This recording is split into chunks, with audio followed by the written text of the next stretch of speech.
Courts. Almost nobody. Nobody wants an iPhone 10. Bloomberg. Apple jitters mount on concerns over waning smartphone demand. CNN Money. Apple sinks on fears of slowing iPhone sales. Bloomberg. Apple tests key technical levels as iPhone sales concerns mount. USA Tech. iPhone 10 over. Apple stock tanks on sales fears. Customers chose iPhone 10 more than any other iPhone each week in the March quarter, just as they did following its launch in the December quarter. Yeah, but what?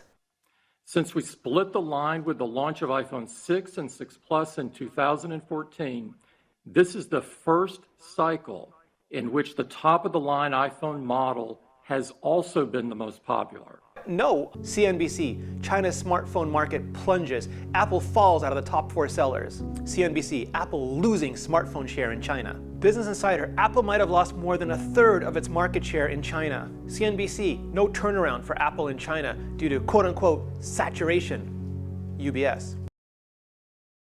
An iPhone 10 was the most popular smartphone in all of China last quarter. We also, more broadly on the iPhone was the top 3 selling phones in China. But how could all these financial analysts be so wrong? Another stock that a lot of people are focused on right now seems to be Apple. Yeah, Apple's very important to spread the rumor that that both Verizon and AT&T have decided they don't like the phone. It's also, you want to spread the rumor that it's not going to be ready for Macworld. So you bet a lot of money on Apple failing, then you make up a story about Apple failing, but how do you get the word out? And this is very easy because the people who write about Apple want that story. And you can claim that it's credible because you spoke to someone at Apple, because Apple doesn't. Right, they're not going to comment. They're not going to say. So it's really an ideal short. And what about all the casual investors who lose a ton of money? Look, over maybe 2 weeks from now, the buyers will come to their senses and realize that everything that they heard was a lie.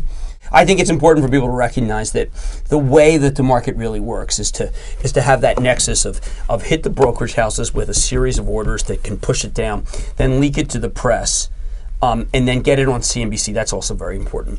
So, wow, let me get this straight. 1, bet big on Apple failing. 2, make up a bunch of lies about Apple failing. 3, get media companies to somehow perpetually help you spread these lies. 4, make a lot of other people lose their money. 5, profit. And this isn't even unique to Apple. This used to happen with BlackBerry. It happens with any company where the stock is positioned in such a way that it leaves itself open to manipulation. And they don't even try to hide it. We just heard Jim Cramer doing the opposite of trying to hide it. It's terrible but not unexpected that market makers do this every time because it works for them. It makes them money every time. What's unconscionable to me, though, is media outlets. It's, I think, and correct me if I'm wrong, because I have a very Aaron Sorkin-esque romantic view of how news is supposed to work, but I believe it's media's job to expose these lies, to say that there has historically been absolutely no merit, no veracity to these claims.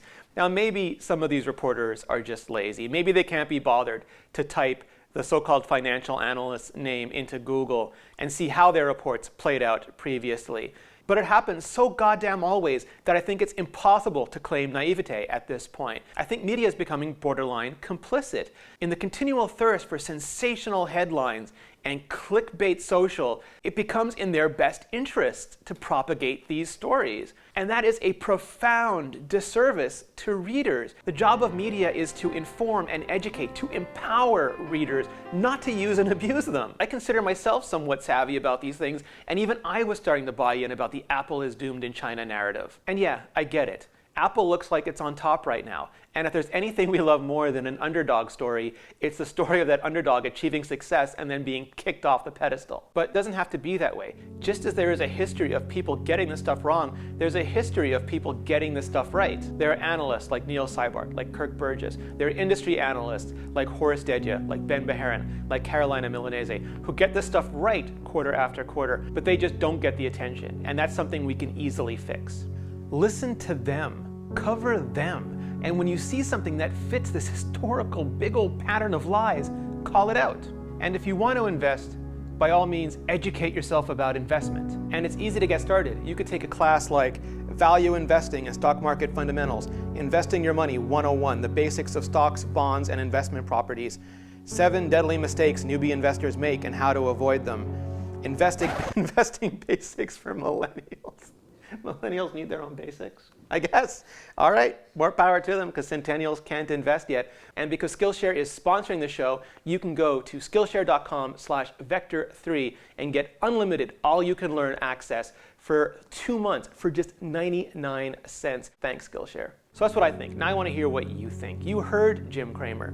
Do we deserve what we get now, or is that simply unacceptable? You saw those headlines. Is that okay, or should they be held accountable? You heard what Tim Cook said. How do you relate that back to the coverage before he said it? Let me know in the comments below or at Rene Ritchie on Twitter. Meanwhile, please hit the like button, please hit subscribe, and thank you so much for watching. What's important when you're in that hedge fund mode is to not do anything remotely truthful. Because the truth is so against your view Right. that it's important to create a new truth, to develop a fiction.